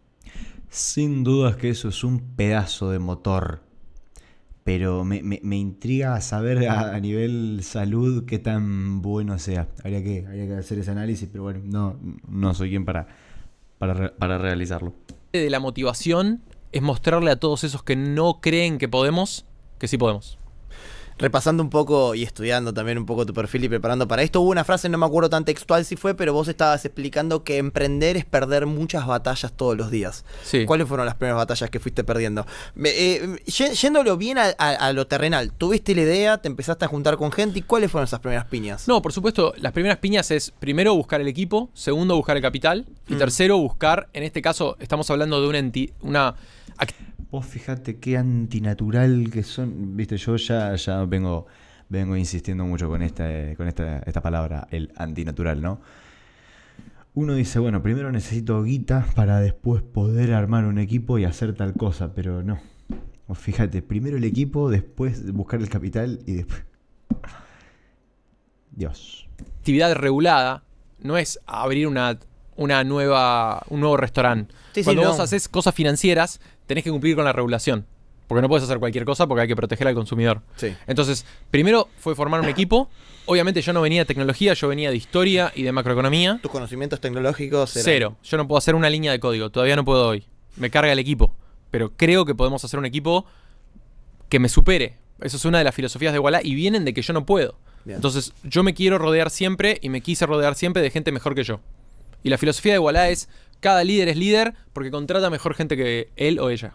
Y solo así podemos hacer un equipo que pueda hiperescalar. Nosotros tenemos más de 8 millones de clientes en 7 años. Sumamos 1 millón de clientes por año haciendo México, haciendo Colombia, haciendo internacional desde Argentina. Claro. El poder de las preguntas es fascinante. Con la pregunta correcta, abres una gran puerta. La pregunta incorrecta. Con mucho menos capital que nuestros competidores, con mucho más garra que muchos, y creo que eso solo se puede hacer con un gran equipo. Entonces lo primero fue encontrar el equipo, encontré gente que creyó en el proyecto. Siempre, vos hiciste una increíble entrevista con Guibert, un cofundador de Globant. Gracias. 3 de los 5 primeros desarrolladores de Ualá venían con experiencia en Globant. Hay muchísimas empresas en Argentina que han entrenado a una increíble generación de nuevos talentos, muchos de los cuales se sumaron a Ualá desde el principio y creyeron más que yo. Y eso es lindo porque cuando uno tiene una idea, cuando uno tiene un proyecto, pero se suma a otra gente, el sueño se hace compartido. Y al hacerse compartido se hace mejor. Yo no tengo las mejores ideas, yo no tengo un monopolio de las buenas ideas. Pero con un mejor equipo, lo que ocurre es que el equipo, tal como en el debate, te corrige las malas ideas. Entonces te ayuda a ser mejor. O sea, yo estoy convencido que mi head de marketing, que está ahí desde el principio, que renunció a Google para sumarse a Ualá, o varios de los que se fueron de Globant o de Gemalto o de otros lados para sumarse a Ualá, creían en algo que no es lo que pensó Pierre. Es algo que va más allá de lo que yo hice y que el equipo lo sueña mejor. Y Sí, después, la obviamente, trascendencia de la idea es un poco ese exacto. concepto. Pero tenés que estar dispuesto a que la idea vaya más allá de vos, que sea más allá que vos, y poder crear un equipo mejor que vos. Porque solo así podés hacer cosas. Yo no soy experto de marketing, no era experto en tarjetas, no soy experto en tecnología, lo mío es la historia. Pero bueno, formar un equipo requiere eso, buscar ese talento y que crea más que vos en la idea y que la haga propia. Quiero ir un poco al campo de las sensaciones, ¿no? Porque se te ocurrió la idea, te entusiasmó, te veo hablar con entusiasmo, que me imagino que ese entusiasmo habrá sido el mismo en ese momento. Volviste a la Argentina y ¿cómo te recibieron esa idea acá en Argentina? Bueno, con mucho escepticismo. Todos nuestros inversores, los que nos dieron capital, ninguno era de América Latina, ninguno era de Argentina. ¿Y qué te pasaba? Porque vos decías, esto, No, es, para me dijeron que- esto es para sí, Argentina. esto es para Argentina. Decían, si es una buena idea para hacer en Brasil o es una buena idea para hacer en México. ¿Por qué lo vas a hacer en Argentina? Es completamente una economía inestable, tenés muy alta inflación. Y yo le digo, precisamente por eso es más necesario en Argentina. Y porque la inclusión financiera es menor en Argentina. De hecho, cuando nosotros lanzamos Ualá, no se podía abrir una tarjeta digitalmente. No podías pedir una tarjeta digital, tenías que ir a la sucursal del banco. Entonces, cuanto más lejos te quedaba el banco, más difícil era acceder a los servicios financieros. Entonces, había un montón de escepticismo en la plaza local, en todos los bancos, en todas las fintechs, en todos nuestros competidores. Y yo tuve la fortuna de tener un montón de inversores que creyeron en mí y en el equipo. Y creyeron en lograr algo que no se había logrado desde Argentina en mucho tiempo. Porque Argentina es una gran cuna de talento tecnológico. Sí. Pero cuando nosotros nacimos en 2017, ya hacía casi 5 años del IPO de Globant, no era un contexto propicio. O sea, Mercado Libre estaba expandiéndose más en México y en Brasil que en Argentina. Y la verdad que había mucho escepticismo con hacer una empresa grande desde Argentina. Y gente como Soros, esta fue la primera inversión de Soros en Argentina en casi 20 años, creyó cuando los locales no creyeron. Ahora, y siguiendo en este plano de las sensaciones, y esto me parece muy interesante y muy loco en cualquier profesión. Cuando cuando se levantó la primera ronda de inversión, ¿qué sensación se genera? ¿Se genera una sensación de responsabilidad? ¿De cuánto fue? $1,5 millones. ¿Qué se siente saber que sos responsable de una inversión de $1 millón? Tremenda responsabilidad. Especialmente cuando todos los locales no creen y los de afuera creen. Entonces, yo me acuerdo que David Fialco, que es uno de nuestros primeros inversores y es el cofundador de General Catalyst, que es una de las empresas de inversiones más importantes de los Estados Unidos, estábamos desayunando, me dijo, tenés que ir vos a Argentina y liderar esta idea. Kevin Ryan, que fue el CEO de DoubleClick cuando se lo vendieron a Google, un increíble éxito en Estados Unidos, también me dijo, tenés que estar en Argentina. Yo me mudé para liderar el proyecto y para contratar gente, y se sentía una increíble responsabilidad. ¿Hay mucha adrenalina? Sí, muchísima. Y es increíble porque la adrenalina de la primera ronda es distinta a todo, porque estás levantando plata y están creyendo en vos y en el proyecto y en el equipo sin nada. No había producto. Porque había solamente una presentación. Levantar una ronda ahora es completamente un universo distinto a la primera. Nosotros levantamos $360 millones hace un mes y te juro que no tiene la misma adrenalina que levantar el primer millón cuando no tenés nada, cuando tenés todo por crear.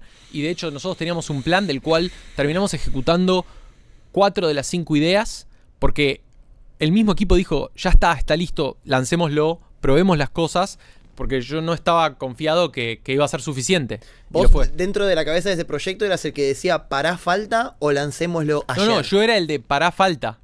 Y de hecho Martín, que lidera marketing para todo Ualá, que es el loco que se fue de Google para sumarse al equipo, sí, donde no había producto, una vez en una reunión de producto que teníamos todos los jueves, me acuerdo que dijo, chicos, ya está, nadie necesita este feature, que de hecho todavía no lo hicimos, así que no te voy a decir cuál es. Y dijo, ya está, probémoslo. Lo importante es probarlo, que lo vean los usuarios, que lo sientan, que nos digan lo que falta ellos, no nosotros. Entonces, ese es un buen ejemplo de lo que te decía antes, que tenés que tener un equipo mejor que vos. Tenés que tener la confianza en ellos para que tomen mejores decisiones de las que quizá pensás vos. Si hubiera sido por mí, estábamos 4 meses más sin lanzar y nos hubiera ganado la tarjeta de Mercado Libre que lanzaron en enero. Y nosotros lanzamos 4 meses antes. Me encanta y me entusiasmo mucho en cada proyecto que estamos, pero tenemos que pasar a la siguiente instancia, que es el momento precipicio. Esa decisión que vos tomaste o que el contexto te llevó a tomar, como te digo, o sea, Pierre, si no hubiera salido bien, independientemente de lo que hubiera sido la historia de Ualá, capaz no serías un personaje con la relevancia que hoy tenés y no estaríamos dando esta nota. ¿Cuál fue tu momento precipicio? Bueno, yo creo que el momento precipicio, y lo vengo pensando porque me encanta la pregunta, fue la decisión de hacer internacional Ualá. Los brasileros y el banco digital más grande del mundo nació en Brasil, ese que te mencionaba antes, Nubank. Estuvieron casi 10 años pensando solamente en su mercado Brasil. ¿Por qué? Porque es enorme y es muy estable. ¿Es el banco digital más grande del mundo, Nubank? ¿En serio? O sea, perdón, me intriga. Nubank.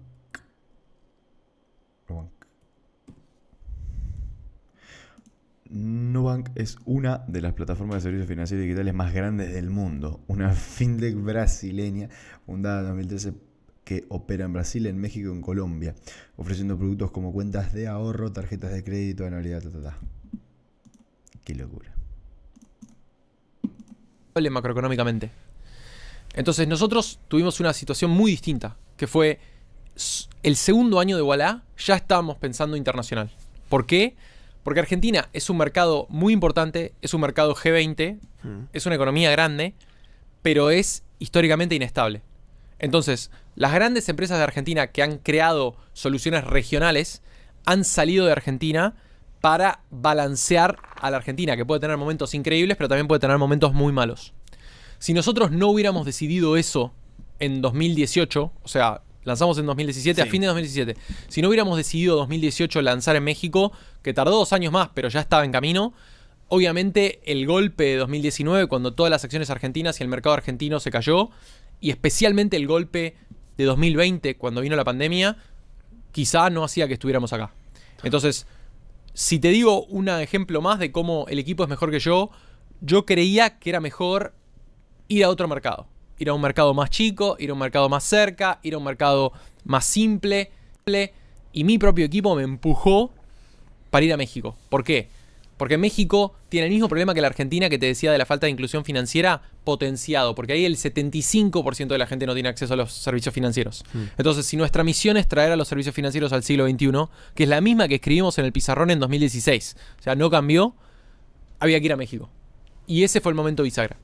Es tremendo, porque aparte yo quiero traer un ejemplo personal de mi abuela. Mi abuela, bueno, ahora no estamos entre nosotros, pero mi abuela no había día que más le entusiasmaba en el mes que ir a cobrar. Porque ella retiraba toda la plata ese mismo día. Y uno lo piensa, y no solo mi abuela, es un país que funciona bastante con esa lógica. Y vos trajeron, digo, de todos, una propuesta que iba más por otro lado. Dentro de ese contexto, ¿cuáles fueron las aristas para analizar, digo? Bueno, eso es increíble porque te juro que uno de los momentos donde yo pensé, voilà, yo estaba visitando bancos argentinos, pensando en la macro. En 2015, 2016, llovía en el microcentro y como yo venía con un fondo de inversión de afuera, nos llevaba un chofer en el medio del microcentro y literalmente vi a abuelas haciendo la cola, esperando a cobrar un día de frío y yo decía, podía ser mi abuela. Sí. Que en ese momento ya no estaba conmigo. La misma con la que te dije que crecí.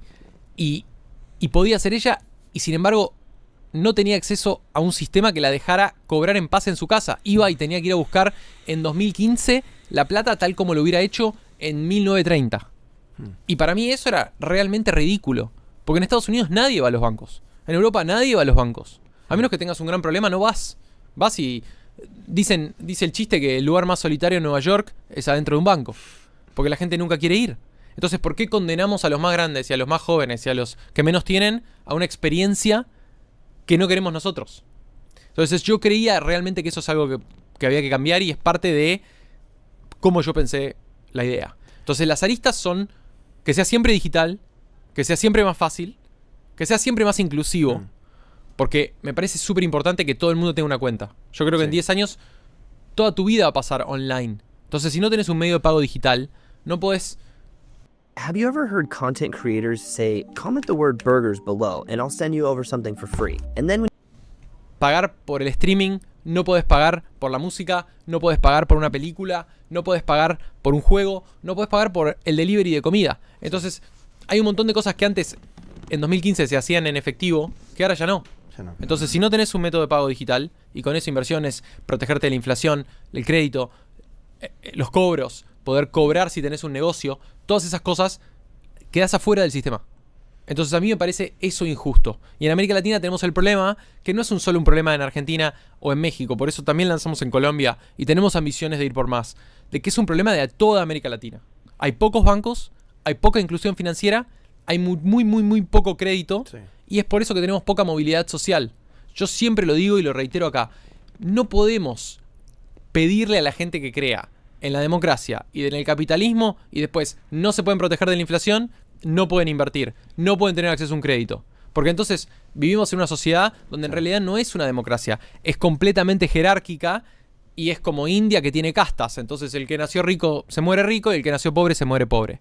Yo creo que parte de la promesa de la república, y yo esto lo estudié en Estados Unidos, estudiando a los padres fundadores de Estados Unidos, es la idea de la movilidad social, que haya igualdad ante la ley y que haya la posibilidad del progreso. Porque si no, la democracia no es posible. Como persona que tiene un título menor como director de cine, que me habías dicho, a tu película de emprendedor, ¿qué le falta? ¿O en qué parte estamos de la película? Estamos en la introducción. ¿Cómo en la introducción? Pero pará, sí, vos me decís que yo llegué a la cima, es parte de la entrevista, pero yo no creo que llegue a la cima. O sea, yo siento que estoy en el medio de la escalada. De hecho, siento que estoy bastante abajo en la escalada. Y en ese sentido me inspira mucho lo que escribía Jeff Bezos de que siempre hay dos estadios. Está el día 1 y el día 2. En el día 1 estás subiendo la montaña y en el día 2 estás bajando la montaña. Y yo quiero sentirme que estoy en el día 1 siempre. Aun cuando no sea así, quiero sentir eso. Porque siento que me desafía y me motiva ese sentimiento de que está todo por crear. Con uno de los primeros desarrolladores de Voilà, que todavía es uno de los grandes líderes de tecnología que tenemos, Damián, él una vez me dijo algo que me quedó muy marcado y lo repito mucho en el equipo, que es el día que tengamos más plata en el banco que sueños por crear, es el día que vamos a sentir que lo mejor pasó. Entonces yo siento, creo y vivo que lo mejor viene mañana. Por eso siempre digo que lo mejor está por venir. Principalmente para evitar que los usuarios me pregunten qué es lo que vamos a lanzar, porque no me gusta romper la magia. ¿Y qué van a lanzar? No me gusta romper esa magia, pero pero yo sí creo que lo mejor está por venir, entonces siento que estoy en la introducción de la película, siento que estoy en el principio de la escalada y siento que no llegué a la cima, ni mucho menos. O sea, yo quiero crear el banco más grande de la Argentina, estamos en camino, quiero crear el banco más grande de México, quiero lanzar en más países, quiero poder hacer más inclusión financiera y creo que solo se logra en equipo. Entonces yo siempre lo digo, solamente podés crear el mejor producto haciendo el mejor equipo. Y creo que la gente de nuestra generación, me animo a incluirme en tu generación, a pesar de que tengo 37, queremos trabajar por algo que no solamente sea lo monetario. Queremos una misión. Sí. Queremos que tenga sentido. Y ese sentido no es solamente financiero. Entonces, creo que esa misión nos ayuda a sentir ese sentimiento de que recién empezamos la película y que recién empezamos la escalada. Antes de terminar esta entrevista hay un concepto que me gustaría mucho indagar. Me acuerdo que se lo pregunté justo a Guiber, hicimos muchas referencias de él a su entrevista, pero le preguntaba si la inteligencia artificial o los conocimientos de programación tenían que ser los requerimientos mínimos base en cualquier educación. Y yo te quiero preguntar a vos, ¿la inclusión financiera, programación, conocimiento de inteligencia artificial o incluso idioma? Porque el idioma también ahora se debate con el tema de la tecnología, ¿qué tanta importancia va a tener? No, yo en esto estoy con Peter Thiel, un gran inversor de tecnología. Yo creo que lo más importante para enseñarle a las nuevas generaciones es pensamiento crítico. Vos tenés que aprender a pensar, aprender a juzgar argumentos. Y para hacer eso tenés que estudiar literatura, tenés que estudiar historia, tenés que estudiar matemática, que te va a ayudar para programar. Y obviamente es importante programar y si tenés la posibilidad de aprender idiomas. Pero yo creo que en el mundo donde hay demasiada información, la internet hay que entenderla como una nueva revolución de la información, tal como fue la impresión en su momento. Entonces, en ese mundo donde hay demasiado texto, demasiados datos, demasiado streaming para poder una persona hacer nada con eso, lo importante es poder discernir. Y para poder discernir hay que aprender a juzgar argumentos. Entonces yo creo que es mucho más importante aprender historia, aprender razonamiento, aprender lógica, aprender literatura. Y esas son paradójicamente, las armas que te permiten usar mejor la inteligencia artificial. Obviamente, si pudiera volver a empezar, estudiaría programación. Es más, tengo un proyecto personal de poder aprender a codear, porque me parece importante para la credibilidad del CEO ante el equipo de Voilà, donde más del 50% de la empresa codea. Pero yo siempre digo que hay que leer historia, ¿viste? Estoy haciendo el chivo del historiador, pero me parece que esas son las cosas esenciales. Defendiendo el gremio. Y bueno, hay que defender el gremio. Pero son las cosas esenciales para poder entender a pensar y a poder armar un argumento y discernir quién te está diciendo la verdad o una mentira. Siempre me gusta dejar alguna pregunta para que toda la gente que lo esté viendo, sobre todo emprendedores o personas que están empezando a emprender, lo tengan en cuenta. ¿Tomás vos entrevistas de trabajo? Sí, siempre. ¿Qué es lo más importante a la hora de una entrevista de trabajo? Yo creo que las decisiones cuando vas a conocer a alguien se toman en los primeros 5 o 7 minutos. Sí. Todas mis mejores contrataciones, yo cuando estaba en la segunda pregunta yo ya sabía si los iba a tomar o no. Y creo que lo más importante... Pero pará, ¿con qué rompías el hielo? Llegaban, hola, ¿qué tal? Julián Zancana. Sí, bien. No, ¿por qué querés sumarte a este proyecto? Yo creo que eso es lo más importante. Yo siempre apuesto por el que tiene más hambre y no necesariamente por el que tiene los mayores laureles. Creo que así creamos un mejor equipo y me encanta estar rodeado no solamente de gente mejor que yo, sino de gente que tiene más energía que yo, porque eso me da energía a mí. Entonces yo creo que muchas veces nosotros apostamos por gente que nunca había hecho ciertos negocios para crear esos negocios, tal como el historiador pudo hacer una fintech. ¿Por qué? Porque a veces, y esto lo veo en distintas áreas, cuando vos querés innovar en un mercado, tenés que verlo desde otro lado completamente nuevo. La gente se burlaba de Elon Musk, los de las automotrices tradicionales se burlaban de Elon, que cambió el mundo automotor y ahora está cambiando el mundo de lo espacial con SpaceX y además de la internet con Starlink, diciendo vos no venís de eso, vos sos de otro palo. Es más, él hacía una app financiera que se llama X. Entonces, pero viéndolo de afuera podés cambiar. Steve Jobs famosamente estudió caligrafía. Claro. Entonces, cuando vos ves a alguien que estudió otra cosa, pero está tratando de cambiar un área de la economía o un sector donde no ha habido mucha innovación, a mí me gusta apostar por eso. Y yo tengo un fondo de inversión chico que se llama 17 Sigma, donde apostamos por nuevas ideas y siempre buscamos equipo. Work is a pain in the apps. My files are in this app. My chat's in this app. Projects in that app. Oh! Wow. You're really working your apps off, Daniel. You need... Hay que darles el crédito que esta gente de ClickUp hace buena. La verdad que la publicidad está buena. Más que la idea es el equipo, la persona, el hambre que tenga y el deseo de triunfar.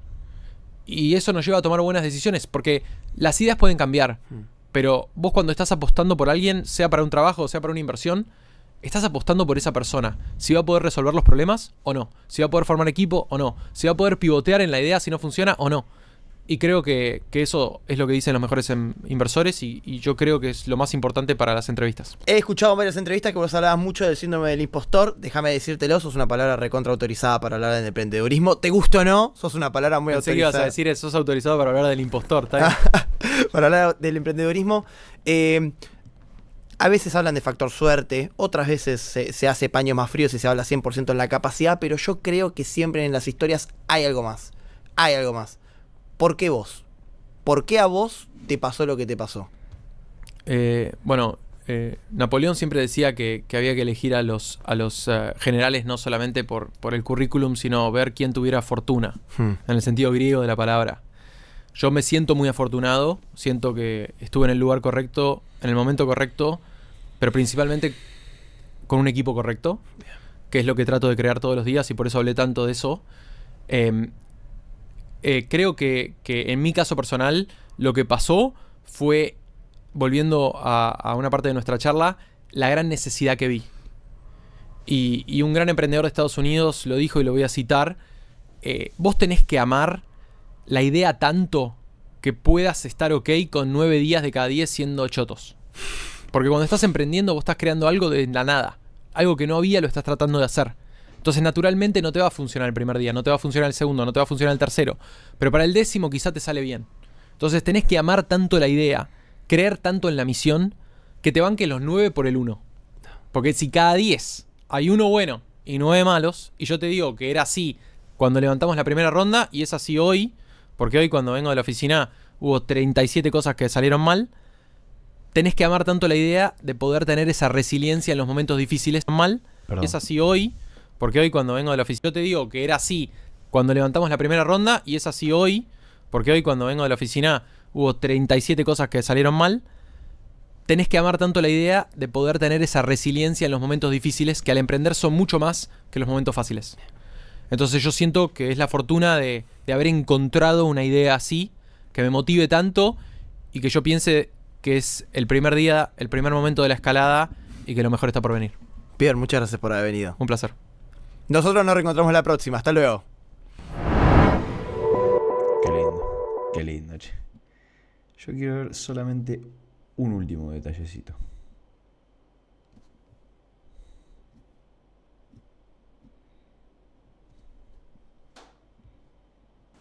Muchas gracias. Bueno, un placer. No. Esto lo voy a ver en otro momento.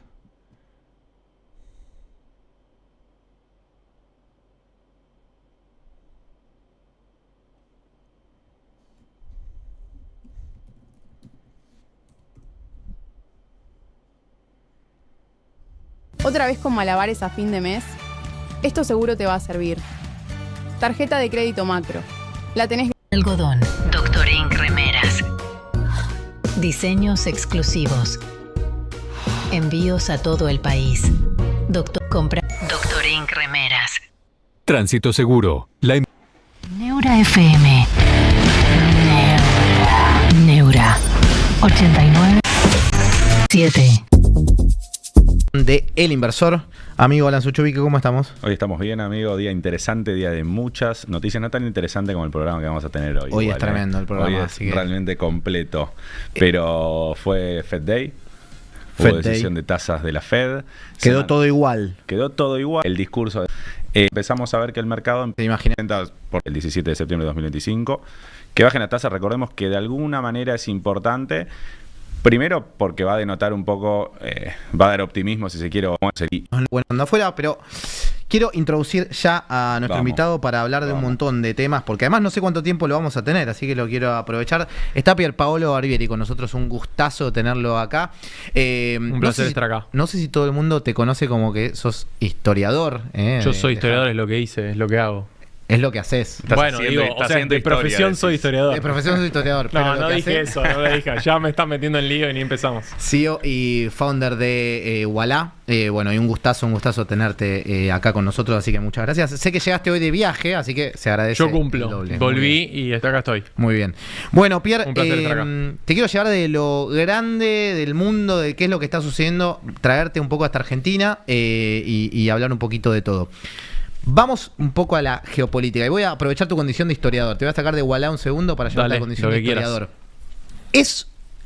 ¿Cómo lo calificás este momento en todo lo que está pasando y agarrate de el conflicto geopolítico que quieras en relación a otros momentos de la historia? Bueno, potente la pregunta. Otra vez di una entrevista a Clarín que... ¿Hay un techo de pintura ahí abajo? ¿O es una luz? No, debe ser un vaso, supongo. Con ese Burgo, que sí, claro que... ese, un abrazo ese. Un abrazo, un capo. Que sintetizaba más o menos cómo veo el mundo yo. Yo creo que lo primero para entender en el mundo es que estamos ante una nueva Guerra Fría. Hubo una primera Guerra Fría, esta es la segunda Guerra Fría. Esta vez no es Estados Unidos contra Rusia, esta vez es Estados Unidos contra China, que tiene todos los ingredientes para determinar los próximos 50 años. Creo que de eso se desprende una geopolítica, una política internacional y además una macroeconomía global, donde cada vez más hay dos grandes bloques, como los hubo en la Primera Guerra Fría. Creo que tanto en el mundo como en Argentina, nosotros sobredimensionamos la comparación con los años 30. ¿Por qué? Porque es el periodo más estudiado de la historia. Sí. Y todo el mundo compara cualquier acuerdo de paz a Múnich por el appeasement a Hitler y a Mussolini, y todo victoria a la victoria final contra el fascismo. Entonces es como que siempre la analogía primera que viene a la mente de todos en cualquier conflicto son los años 30, es Hitler versus Stalin. ¿Por qué? Porque todos lo estudiamos y lo estudiamos mucho. De hecho, un amigo mío que escribe en el Financial Times, Jaran Ganesh, que creo que es uno de los mejores columnistas que escribe regularmente en el mundo, escribió una columna sobre cómo es una guerra demasiado bien recordada. Lo que no está tan bien recordado es la Guerra Fría. Y el mundo de hoy se parece a un mundo de una Guerra Fría. Tenemos dos bloques, uno estadounidense, uno chino, con cada vez más dos mercados financieros separados, dos imperios de expansión comercial separados, especialmente con los aranceles que está planteando el presidente Trump. Y también dos esferas tecnológicas cada vez más distintas. Facebook no opera, o Meta no opera en China. Y las empresas grandes chinas como Tencent, que es inversor de Ualá, full disclosure, o Alibaba, no operan en Estados Unidos. Entonces, cada vez más el mundo se va a dividir entre los que siguen a uno o siguen al otro, o los que están no alineados, como lo fue India en su momento, en la Primera Guerra Fría. Yo veo así el mundo y de eso se desprende la política internacional, la política de Estados Unidos y, por supuesto, la política y la economía de América Latina y de Argentina. ¿Y qué ves qué es lo que está en juego? Digo, Todo está en juego. Está en juego el liderazgo mundial. O sea, nosotros vivimos en un mundo que básicamente es una construcción. O sea, creo que nos estamos dando cuenta que este tipo vive así, vive loco. Qué leyenda. De 1944, cuando Estados Unidos, ya preparando la victoria final sobre el nazismo, construye el mundo de Bretton Woods. Un acuerdo donde estaba la OTAN para garantizar la seguridad del Atlántico Norte, estaba el Fondo Monetario Internacional para manejar la macroeconomía, estaba el Banco Mundial y estaban las Naciones Unidas, que es una construcción como la segunda iteración de la Liga de las Naciones de Wilson después de la Primera Guerra Mundial, como para manejar la política internacional. Esa es la estructura que plantea Estados Unidos con el apoyo del Reino Unido. No olvidemos que Keynes estaba en las negociaciones de Bretton Woods, estaba la convertibilidad del dólar, que es algo que podemos hablar o no, al oro, que después se pierde en los 70. Y básicamente lo que vemos hoy es una China ascendente que quiere rever ese mundo. China ascendente. Sí. Donde ellos eran un actor de reparto y ahora quieren ser un actor principal, como cualquier poder que nace y que quiere como decían los alemanes en el siglo XIX, su lugar en el sol. Entiendo el juego de roles que hay, o el potencial cambio de roles que está en juego. Ahora, si tuvieses que plasmar las ideas de estos dos bandos, en el sentido de, ok, ponele que cambian los roles mañana, ¿cuáles crees que serían las dinámicas que podrían llegar a cambiar en el mundo, en la diaria? ¿O dónde crees que están esas, si es que hay diferencias en vez de quién es el que te está moviendo el tablero? Yo creo que la diferencia más importante es, obviamente, que hoy la tecnología juega un rol mucho más central en las dos economías y en los dos grupos de poder. Tanto en Estados Unidos, con las empresas tecnológicas que hoy son una parte muchísimo más significativa del S&P 500 de lo que eran en la Primera Guerra Fría, y lo mismo en China, donde muchas de las inversiones, muchas de las innovaciones están dirigidas o emanan de empresas como Tencent, como Baba, como JD, como Didi, y obviamente BYD y todos los que están empezando a evolucionar, porque todos los poderes que van creciendo, y esto aplica a los Estados Unidos en el siglo XVIII, aplica a Alemania en el siglo XIX, aplica a Japón en el siglo XX, primero empiezan a copiar lo que hace el resto. Y desde ese copiado logran innovar. China está en el proceso de pasar de ser un centro de desarrollo de productos mucho más baratos para el occidente a poder innovar en su propio derecho. Y esa es la batalla. ¿Dónde va a venir la próxima innovación? ¿Quién va a ganar AI? ¿Quién va a ganar FinTech? ¿Quién va a ganar de educación digital? Mientras nuestras economías se digitalizan, ¿quién va a ganar cada una de esas áreas? ¿Y quién va a tener el gran crecimiento en el futuro? Y esa es la pregunta. De hecho, Ken Rogoff, que fue profesor de mío, y es un amigo, y acaba de escribir un gran libro que se llama, que lo estaba leyendo la semana pasada, Our Dollar, Your Problem, sobre una frase de un viejo secretario del Tesoro de Estados Unidos, Connelly, en los 70, que dice básicamente, vivimos en un mundo completamente dominado por el dólar, los chinos y los BRICS no quieren eso. ¿Qué quieren? Un esquema mucho más abierto donde sus monedas pueden representar más del comercio internacional como cualquier poder ascendente. Es lo mismo que decían, si vos volvés 125 años atrás, es lo mismo que decían los alemanes, que decían, miren, yo ya soy parte más grande de la economía, quiero más del imperio que tienen los ingleses, del control financiero que tienen los ingleses, de las líneas comerciales que tienen los ingleses. Es solamente lo que va a determinar nuestro siglo. Y yo creo que si pensamos la historia, nosotros con mi mentor siempre decimos que hacemos historia aplicada. Vos tenés que ver lo que ocurrió, no porque se repita la historia, sino porque, como decía Mark Twain, rima. Y podés ver las mismas tipos de debate llevados a otras áreas de la economía. Hace 125 años, el gran desafío alemán era: podemos producir más barcos que Inglaterra. Podemos tener un poderío naval comparable con el del Reino Británico, que había conquistado el mundo gracias al poderío de su industria naviera. Hoy es quien maneja tecnología. ¿Quién tiene la mayor innovación? ¿Quién llega a AGI antes? Si es que llegamos a AGI, la manera en que se dice que la computadora pueda razonar sola.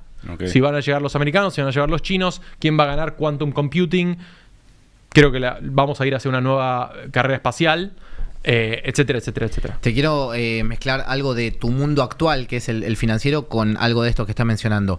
¿Cómo entra ahí la revolución, si se quiere, de los pagos, de agilizar los SWIFT, porque hoy vemos el dólar, digamos, con un poderío a nivel global, porque las transacciones se hacen en dólares y demás, sí. Pero si China quiere empezar a jugar y tienen más relación con Rusia, lo que fuere, ¿cuán aceitado está esa cadena de pagos en general entre distintos países? Me parece una excelente pregunta. Básicamente SWIFT es el protocolo con el cual se mandan plata de unos bancos en un país a otros bancos para todo el mundo.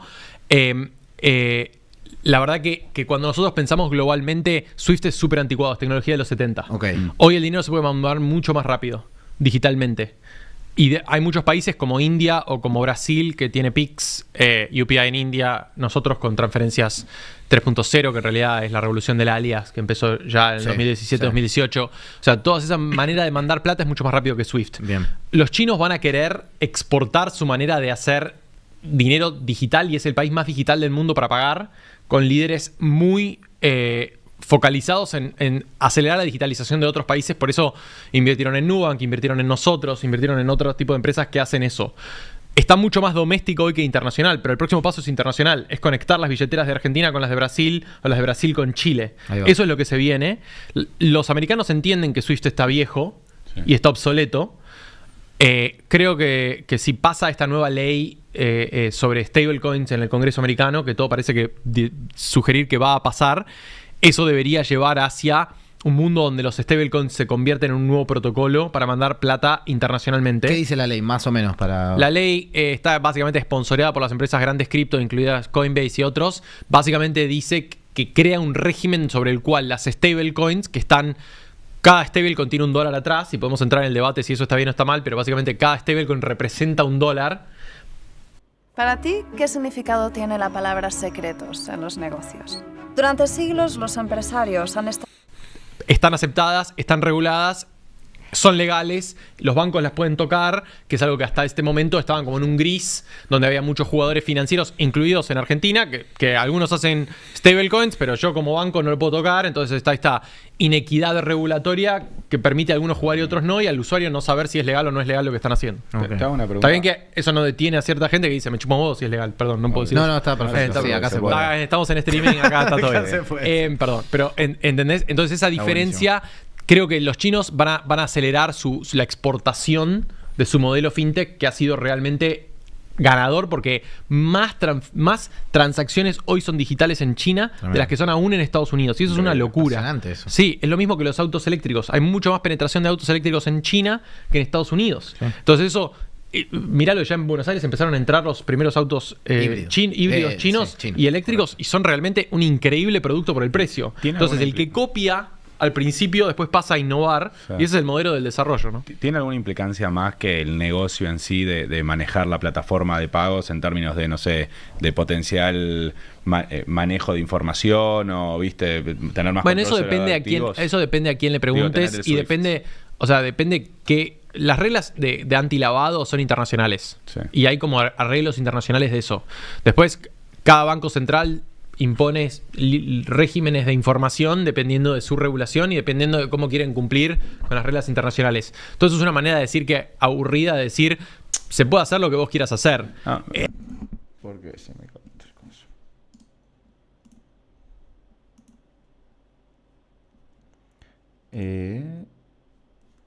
Bueno, mira qué bueno, abriéndolo y cerrándolo. O sea, depende que las reglas de antilavado son internacionales. No se soluciona. Tengo que... Cuando se me tilda la pantalla, eso lo voy a tener que solucionar lo más pronto posible porque no me copa para nada. Pero ya lo solucionamos. Ya ahora entendí más o menos cómo buscarle la vuelta y chao. Hago esto, hago esto, hago esto, hago esto. Internacionales. Y hay como arreglos internacionales. No, para. Hago así. Y ahora hago así. Y ya está. Internacionales de eso. Después, cada banco central impone... Le vamos a dedicar unos minutitos más y después vamos a hacer un cierre. Regímenes de información dependiendo de su regulación y dependiendo de cómo quieren cumplir con las reglas internacionales. Entonces es una manera de decir que aburrida de decir se puede hacer lo que vos quieras hacer. El tema es que siempre hay que proteger la privacidad del cliente. Nosotros en Ualá tenemos una filosofía muy fuerte de la data no es de la empresa, es del cliente. Entonces tenés que proteger eso, no vender los datos, usar los datos de manera responsable y guardarlo. ¿Por qué? Porque esa es la confianza del cliente, y lo que construís en 10 años se te puede ir en un día.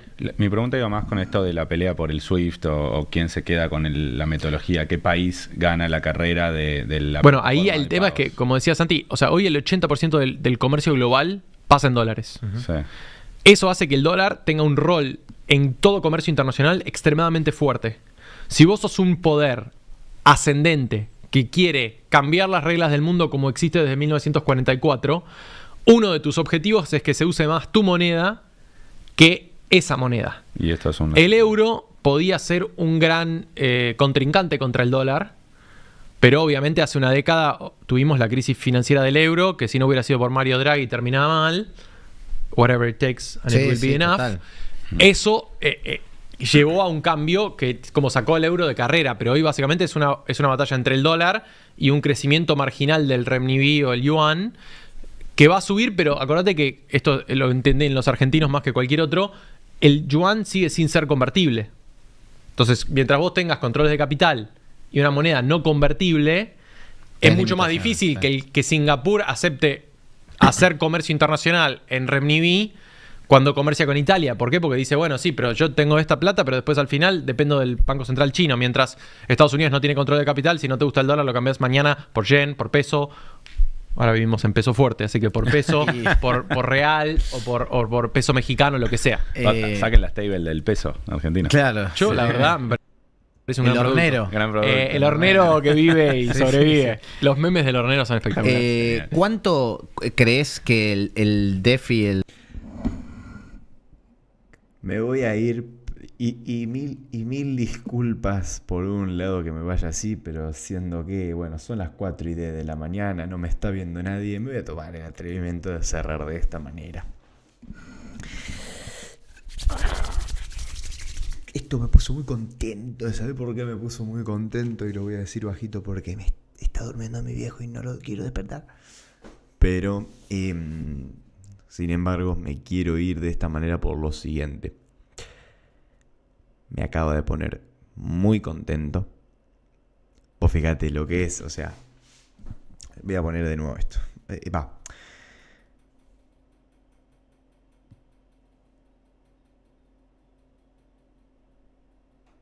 Perdón, me asusté porque empezó a hacer un ruido raro el aire o la ventana, no sé qué mierda.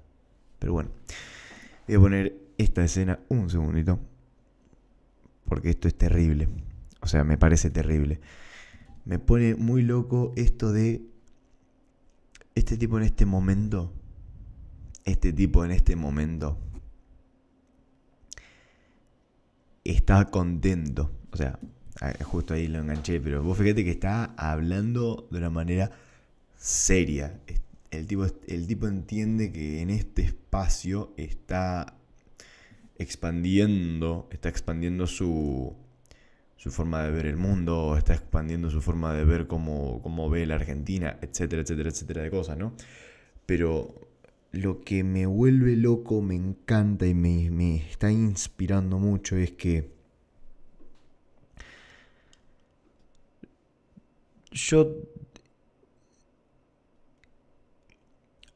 me vuelve loco ver que resulte interesante para gente como este muchacho estar en un lugar así.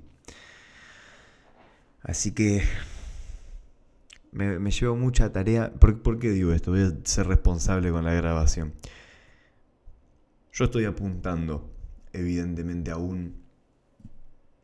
Evidentemente no, porque no lo hago evidente aún. Es como todavía lo estoy construyendo esa idea. Pero Camino del Astro va hacia una visión de un ecosistema de construcción de propósito que sea multiespacial.